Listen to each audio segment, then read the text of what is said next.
Hey, it is Friday. Oh, yes. We got 2 videos in 1 week. I don't know what to do. I mean, I cannot contain the excitement. It's been a while. Three, depending on when you count Sunday. Sunday. You count one of the Sundays or the other one, so hopefully we'll have 3 either way. Yeah, this is true. Bookends.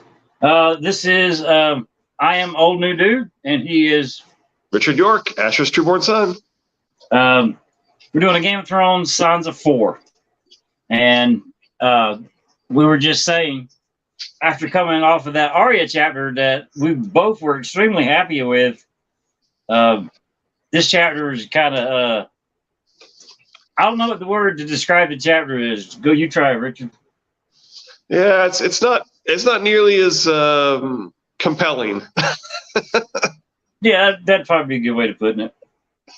If you've seen any of these videos, and for the 2 people that have, you already know how this works. Both of you. The brains of the operation. Yeah, each of us. That's the 2 people watching.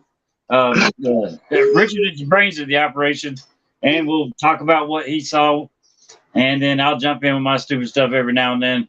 Hopefully, you get a chuckle out of it. Yeah, we appreciate both of our fans. Yes, their names are Old New Dude and Richard of House York. Hey, look, I got every one of the T-shirts. I'm the #1 fan.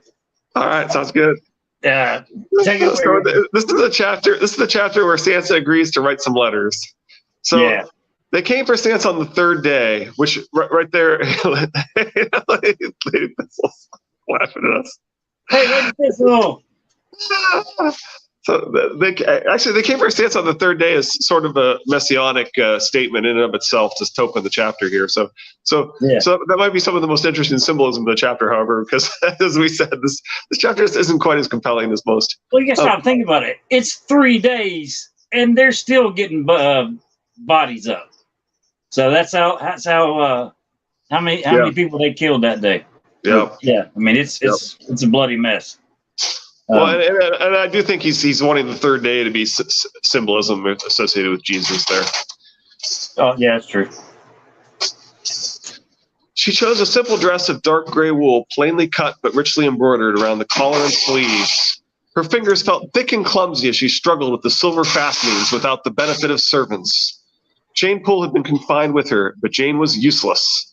Her face was puffy from all her crying, and she could not seem to stop sobbing about her father. I'm certain your father is well, Sansa told her when she had finally gotten the dress buttoned right. I'll ask the Queen to let you see him. She thought that kindness might lift Jane's spirits, but the other girl just looked at her with red, swollen eyes and began to cry all the harder. She was such a child. So Jane has seen they are literally killing everyone, and Sansa is certain Jane's father as well. Which of these 2 young ladies is such a child? Well, you got to stop and think about it. I mean, just watch Sansa's reaction later on when it's her father, the one that's being killed. I mean, yeah. I mean, it's Jane. Jane knows what's going on. She realizes that her father is dead, and so it's going to make her cry harder when you talk like that. Yeah, The only time the door opened was late that night when they thrust Jane Poole inside, bruised and shaking. They're killing everyone, the steward's daughter had shrieked at her. She went on and on. So Sansa seems to believe that Jane is being a drama queen. Spoiler, she was not. I mean, can you just imagine what that girl has saw? Yeah. I mean, it gets worse for her, right? Of a day of people being killed, and then at what, 12, 13 years old? Yeah, and then the fact that she's going to be, forced into prostitution and so forth, and yeah. The room where Sansa had been confined was at the top of the highest tower of Maegor's Holdfast. George loves his princess on the highest tower trope here. Actually, I think his love of the princess in the tower could refer to the historical princes in the tower, which is to say the story of history's most famous long-faced bigamist. In this case, Sansa is Arianne, the princess in the tower. And it's really strong here, right? They do the whole same thing with the servants refusing to talk to them and so forth. Yeah. At sunset on the 2nd day, a great bell began to ring. So As with the dance and House of the Dragon, they do not announce the death of the king until the coup is complete. Right. That night, Sansa dreamt of Joffrey on the throne with herself seated beside him in a gown of woven gold.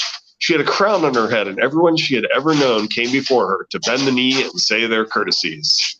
So Sansa told us that everyone knows dreams are prophetic. I think Sansa is probably to be Lady of Winterfell, but there are a lot of Queen Sansa hints, and this is one of them. Yeah, and then backing up a second on the bells, the bells not sounding that morning, or when it was that the king died, should have been a big red flag for Eddard thinking, hey, something's up. Because when you got Joffrey, the bells are ringing before Sansa even gets out to the water. I mean, oh yeah, that's a good point. It's definitely, they definitely deliberately delayed it in order to pull off the coup. Right. But the delay should have been, I mean, red flag for Ned. Yep. Yeah. A lady remembered her courtesies, and she was resolved to be a lady no matter what. Sansa will do whatever it takes to be the Lady of Winterfell. She stared in awe at the carved wooden screen and the twin sphinxes that sat beside the door. I always like to point out the twin sphinxes at the entrance to the council chambers. I don't think we have enough information on the sphinxes, the riddle, not the Riddler, to actually really speculate at this point. But it's always interesting to remember this whenever we see sphinxes. Yeah. Hey, just to let you know, your mic is picking up a lot of. Yeah. Okay. There's people here doing some work and stuff, and it's a little noisy. I probably should have gone downstairs. No, you're fine. I'll just let you know. Yep. The queen wore a high-collared black silk gown with 100 dark red rubies sewn into her bodice, covering her from neck to bosom. So it's interesting Targaryen symbolism, right? That she's black and red. I wonder why that would be. I wonder. And specifically rubies, which tie her to Rhaegar and the Targaryens. Yeah. Well, I mean, everybody interprets it slightly different, but our interpretation is spot on, I think. Yeah. On this one, we both see a lot of Targaryen symbolism around Cersei and Jaime. I see it on her throughout the books. I mean, oh yeah, the whole wildfire eyes, green fire eyes, and so forth. Yep. Oh yeah. Only, well, no one will talk to us or tell us what's happened. Us? Cersei seemed puzzled. We put the steward's girl in with her, Sir Boros said. We did not know what else to do with her. The queen frowned. Next time you will ask, she said, her voice sharp. The gods only know what sort of tale she's been filling Sansa's head with. Jane's scared, Sansa said. She won't stop crying. I promised her I'd ask if she could see her father. Old Grand Maester Pycelle lowered his eyes. Jane knew what was what. Oh yeah. Well, they didn't know what to do with the steward's daughter, and they put her in there. That's one of those, I think, hidden finger moments that they wanted Sansa to know what the hell was going on. Her reaction might not be what they thought it was going to be. But I mean, there's a moment. Right. It was definitely a very bad idea. Yeah. Well, I mean, it's definitely something that the queen did not want. Yeah, definitely not in their best interest for her to realize that they're killing everyone. Lord Peter leaned forward. I'll find a place for her. Not in the city, said the queen. Do you take me for a fool? The queen ignored that. So this screams, I took you for a king. Littlefinger lacks the caution of other men. Yeah, this is true. Grand Maester Pycelle kept his sleepy eyes on the papers in front of him, but she could feel Littlefinger staring. Something about the way the small man looked at her made Sansa feel as though she had no clothes on. Goosebumps pimpled her skin. She's young, but she's accurately reading Littlefinger here. I mean, at her age, she's hot and cold in a lot of her reads. Yeah. I mean, she's reading Littlefinger without a doubt, but she's reading a lot of the circumstances that are going on completely wrong. So, I mean, she's right there at that age that she's getting about 50% of the stuff going on. Yep. Such a beautiful child. I do hope you know how much Joffrey and I love you. You do? Sansa said, breathless. Littlefinger was forgotten. Her prince loved her. Nothing else mattered. Really? You think People, including your father, might be dead, and Joffrey's opinion is all important. She had to wed Joffrey. They were betrothed. He was promised to her. She had even dreamed about it. Everyone knew dreams were prophetic. I'll be ever so good a wife to him. You'll see. I'll be a queen just like you, I promise. Queen Cersei looked to the others. Cersei fears Sansa will be as loyal to her husband as she was to hers. The others refers to the counselors who serve the Lannisters, right? We've talked about how the others usually refers to people who are sworn to higher lords and things. Yeah. I do think that it's really interesting that that's the case, because it sort of implies that the others themselves are serving some sort of great other, some sort of higher power. Right. Which, I mean, the others, I believe, are serving the other player in the game. Yep. The big game. Yep. But, right, which means by definition that Melisandre's right, that there's a good god and a great other, basically, right? Right. Well, both great of them other seems like an appropriate. Yeah. Great other seems like an appropriate name for the force that is the boss of the others. Right. Bid them to come to King's Landing and pledge their fealty to Joffrey when he takes his throne. If they do that, why, then we shall know that there is no taint in your blood. And when you come into the flower of your womanhood, you shall wed the king in the great sept of Baelor before the eyes of gods and men. Wed the king. The words made her breath come faster, yet still Sansa hesitated. Perhaps, if I might see my father, talk to him about treason, Lord Varys hinted. Disappoint me, Sansa, the queen said, with eyes gone hard as stones. Sansa's desire to talk to Ned is part of why I still believe in her, but she's definitely a different character once he's killed. We were saying before we went live that when she's not interacting with the Hound or and it's before Ned is dead, she's just not the same character. She's the little girl who has to grow up, right? Right. And remember we were talking about once you know what a heart desires, or once you know what a person wants, you know how to move them. What does Sansa want? Sansa wants to wed the king. Right. And I mean, that's the inner monologue that I think is being helped along to make her overlook a lot of the stuff that's right there in front of her. It's putting the blinders on her eyes where she's not seeing what's going on over there. All she can see is, I'm going to wed the king. And right.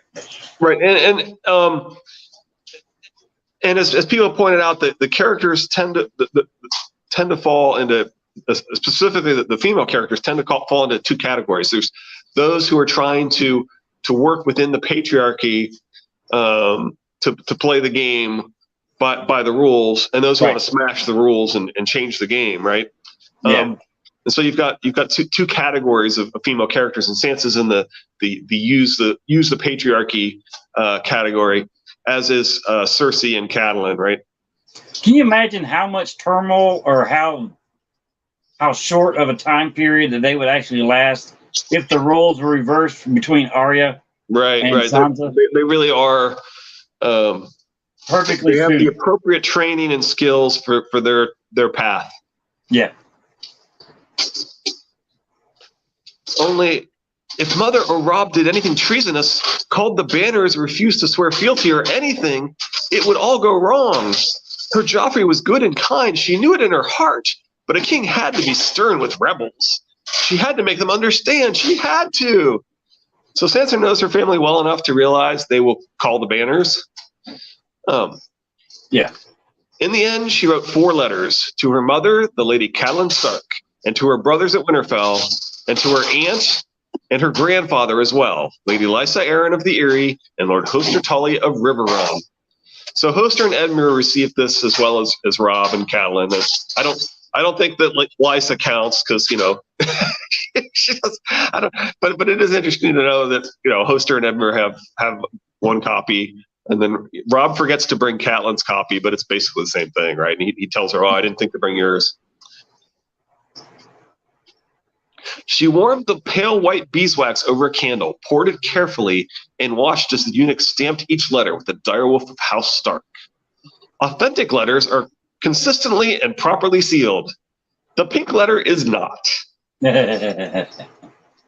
Jane Poole and all her things were gone when Sir Mandon returned Sansa to the high tower of Maegor's Holdfast. No more weeping, she thought gratefully, yet somehow it seemed colder with Jane gone, even after she built a fire. She pulled a chair close to the hearth, took down one of her favorite books, and lost herself in the stories of Florian and Jonquil, of Lady Shella and the Rainbow Knight, of valiant Prince Aemon and his doomed love for his brother's queen. It was not until later that night, as she was drifting off to sleep, that Sansa realized she'd forgotten to ask about her sister. Fake Arya is gone, and real Arya is nothing but an afterthought. Yeah. See, that last little teeny tiny sentence, paragraph, what you want to call it, that tells me that it wasn't until that night when she sits down in that chair that the people that are pushing what she wants, I want to marry the king, have taken a back seat, and this is the real Sansa at the end of the day. Oh, wait, I forgot to ask about my sister. Because those voices in the back of her head saying, you want to marry the king, you do this. You want to marry the king, you got to do this. You want to marry the king, you got to do this. So they gave her a break there at the end. Yeah, and of course, we're going to get the reaction. Bran's going to have this reaction. Well, Rob's going to say, she doesn't even mention Arya. What the heck is she thinking? And then Bran's going to say, well, she lost her wolf. She lost her wolf. She lost her way. Yep. And I mean, I know Sansa gets a lot of hate. And I think you touched on the reason why. Is until she gets to the interactions with the Hound, she's not nearly as much fun to read as Arya or Jon or even Bran. So you got that initial, oh, it's a Sansa chapter. Oh, it's a Sansa chapter. So you got at least 4 chapters. I hate this Sansa person, and now I got to read her point of view again. Right. I think it's exactly first how impressions matter, and we get a pretty big break between Theon the Jerk and Reek, right? We get like a multi-book break between them. We don't really get into Jaime's head until he's no longer murdering Jory when we're in his head. He's also forgotten that he murdered Jory, but that's another point. Well, we sit here griping at Sansa for not doing this and not doing that, and we get a book down the line, and all of a sudden we forgot about Jory, we forgot about the street, we forgot about him pushing Bran out the window, and Jaime's the hero. Yeah, I mean, Theon is such garbage. Reek is a great character, but Theon is such garbage. Yeah, without a doubt. Yeah, and Jaime really is the headstrong guy that people think he is. We see that when he kills Jory and so forth, right? So the point is that characters grow, and you aren't who you used to be. You aren't your worst act, and so forth, right? I mean, that's his whole point of his great characters, and Sansa's gonna wind up being with that category as the reason we bring up Jaime and Theon is because we believe that Sansa is in the category of Jaime and Theon, someone you're supposed to think is terrible at first, but who grows into being a great character. Yeah, I mean, I like her later on, without a doubt. Yep. Lady Thistle, your thoughts on Sansa? Just jot them down if you're still there.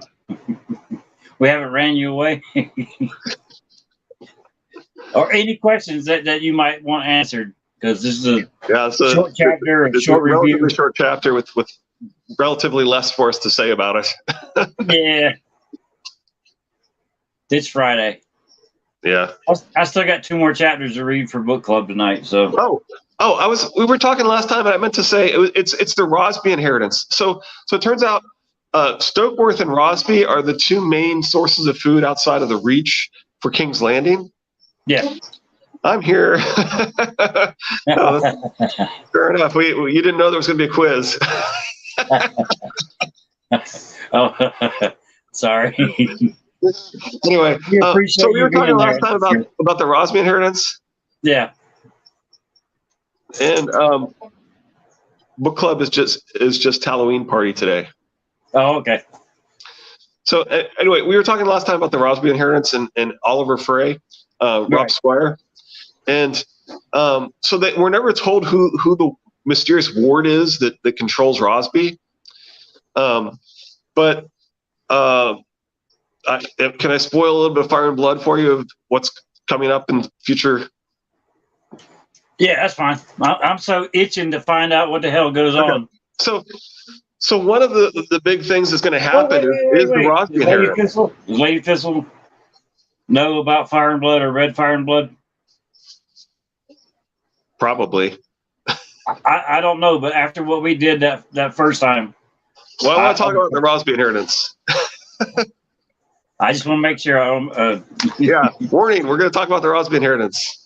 And all right, okay. We're good. Thank you. Go ahead. All right. So anyway, the point is, we've been emphasizing the fact that Rhaenyra is actually trying to follow the laws, the existing laws, and specifically, the Widow's Law of 53 AC on page 204 of Fire and Blood, where if you search your ebook for disinheriting their children, it will tell you that that there was no claim for Aegon. There was only a claim for Rhaenyra, and right.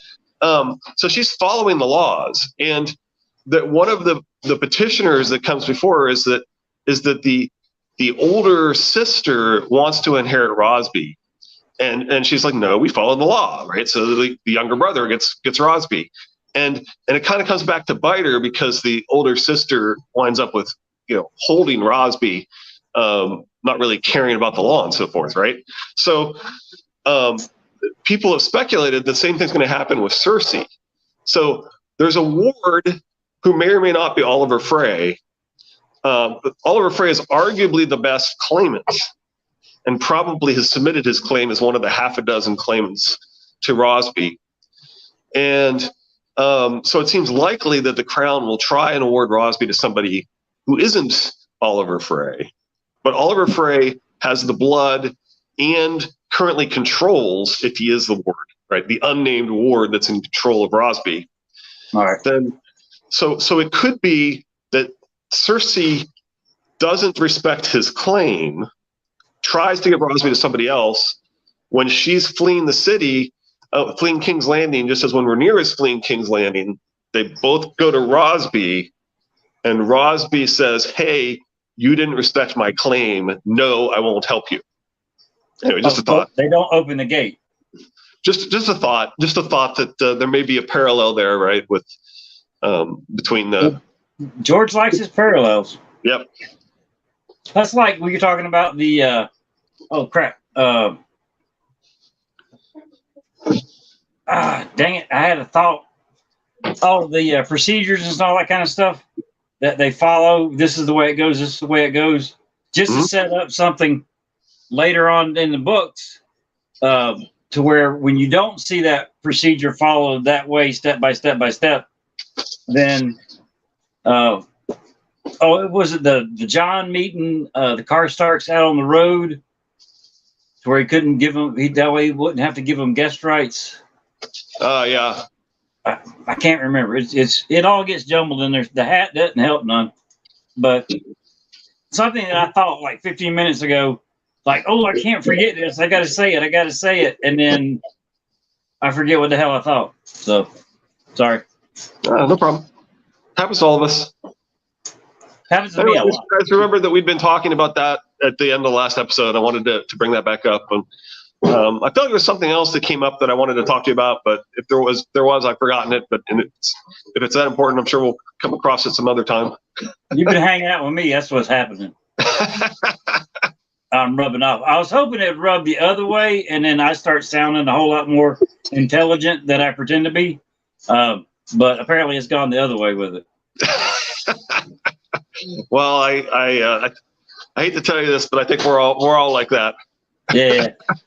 Now, if I just get you to wear a cowboy hat, then the transformation will be complete.